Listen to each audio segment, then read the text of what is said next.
Alright, what's up guys? It's Taylor here, or Dominic Strength, or whatever you want to call me, Dominic. Been slacking a little bit on the vlogs. Just got busy, man. So I'm gonna be reading the Q&A questions from like last week, something like that. So bear with me. Using my my phone to record, obviously. So I wrote down all the questions. All right, first question I got, what is your mindset before entering the cage? I've only fought once, so I mean, I don't really have much experience, but my mindset before I got in the cage for my first fight, it was blank, man. I was nervous, I was filled with adrenaline, and I was just, I was ready to go though. I thought it over so many times, I was just ready to do it. So, I mean, obviously my mindset was do not fucking lose or get knocked out. So that was pretty much it, man. What is your training, nutrition, and supplement intake like? Currently, I'm not doing any sort of powerlifting or bodybuilding, so I'm not really worried about my physique. I'm really training towards MMA and jiu-jitsu. So, I eat relatively healthy, but I also eat what I want because I've got some decent genetics. So I don't really track my nutrition and exactly what I eat. And supplement-wise, I take pre-workout and I take protein here and there. Actually, not really. I mean, I used to have a lot of protein shakes, but not lately. Hardest part initially starting NFQ. I would definitely say the hardest part when we first started was just the consistency and keeping up with it, because at the time it was just an Instagram page. We were gaining nothing from it really. So it was just hard to keep up with it because the motivation is low and whatnot. But thankfully I had Barrett. We would keep each other motivated. We'd come up with some great ideas. So it was good. The partnership there is really why NFQ is successful. The biggest obstacle currently with NFQ is expanding, because as you guys, I'm sure a lot of you guys know, we're trying to expand from just the military side of things. That's our background, that's what we always will be about. But NFQ, you can really adapt that mindset to anything, any sort of sport. We've got motocross dudes, dudes that race cars and shit that think NFQ is dope, and we're trying to kind of translate that into any sport. So it's pretty tough, but we're baby steps, man. What is your training frequency like? I train every damn day, with the exception of some days off if my body is just completely drained.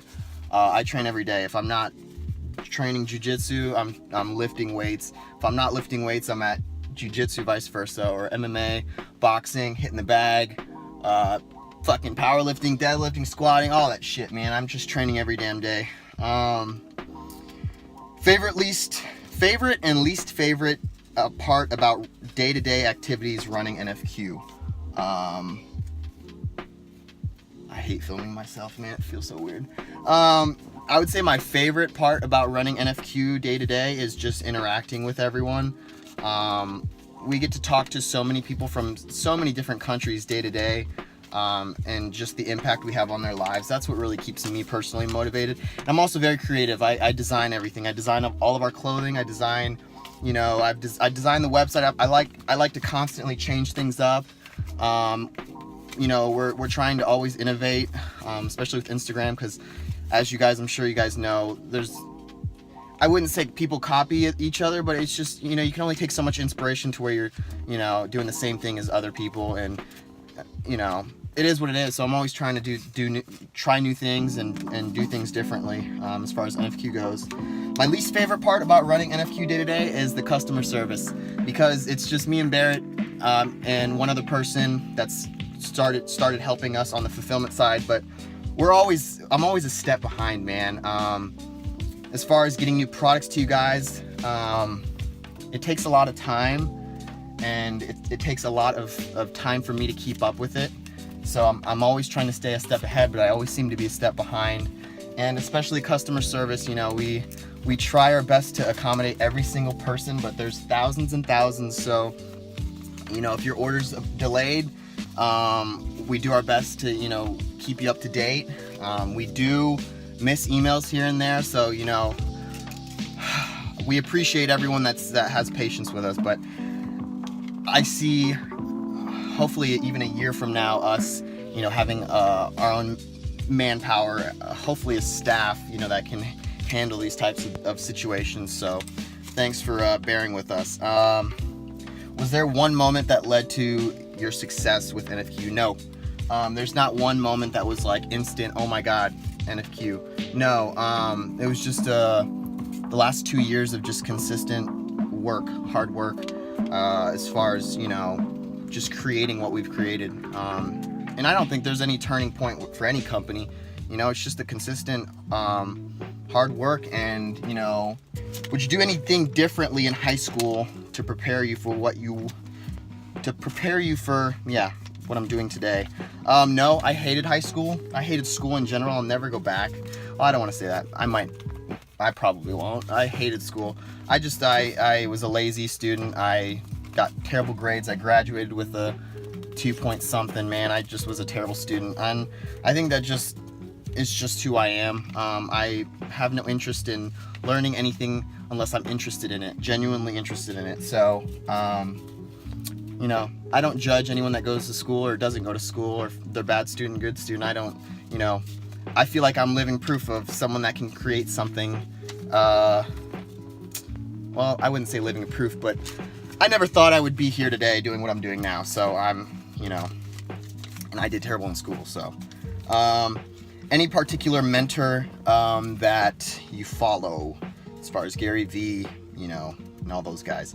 I used to listen to Gary Vee's podcast all the time on Spotify, Spotify and all that. And yeah, I mean, I love Gary Vee. After a while, it gets redundant. You know, there's only so many motivational videos you can watch before you need to take action, and that's what he's all about, man. Like, press the pause button on your podcast, or even press pause on this fucking vlog, and go make something happen. Go take your idea and execute. So yeah, I love Gary Vee. I also love Randall Pitch. I've taken a lot of inspiration from him with Live Fit. He's also another guy that was able to create a massive, successful company out of just a simple idea. And yeah, I love and Andy Frisella, of course. Strict workout routine. No, I don't have any strict workout routine. Every day I wake up and I'm usually like, what's sore, what's not sore. Whatever's not sore, I'll lift that. And then yeah, I go from there. I used to have strict workout routine, obviously, when I was bodybuilding, so, but it's different now. All right, it's fucking hot in this car, so I got one more question and then I'm out. I'll try to do better with the vlogs. But yeah, it's been crazy busy. 3 tips. 3 tips for an aspiring entrepreneur. I would say number one most important tip is being consistent. And I always say that over and over. It's just so true. I mean, I've got some buddies of mine that have started their own adventures in entrepreneurship, but they quickly get complacent and bored and frustrated because it's not working. They're not patient. They want others' help, you know, and that's fine, but you just got to realize it's not overnight success, and it never will be. I mean, in some cases, you know, it could be, but I mean, most often it'll be just a long period of just doing the same thing over and over again, and you have to believe what you're creating. Second tip, I would say, God, it's fucking hot. Second tip, I would definitely say is putting your ideas to action. So many people have so many great ideas, but they never actually do anything physically do anything, or research, or, you know, I feel like I'm very good at like researching. If I don't know how to do something, I'll fucking Google that shit and I'll find out how to do it. And that's how I created NFQ. You know, I had no idea. I had no experience in business whatsoever. I followed a YouTube video on how to start a clothing company, and literally followed a YouTube video. Yeah, it's actually pretty funny to think about, but it's true. Last tip I would say is this is huge, but it's fuck anyone's opinion. I mean, even people that you value, you know, ask them for their opinion, get some constructive criticism, but at the end of the day, do what you're gonna do, because especially, I mean, this is for me. I've got some. I'm pretty sensitive, man, and I let things get to me. But at the end of the day, you know, you're doing what you're doing for you, and you know, don't let anyone's opinion, or especially the haters, don't let that shit get to you. Keep doing what you're doing. Yeah, I'm gonna keep this one relatively quick. It's already 11 minutes. I'm dying in this car. Like I said, I'll try to keep doing better with the vlogs. If you guys got any questions, comments, just leave them in the comment section. And yeah, see ya.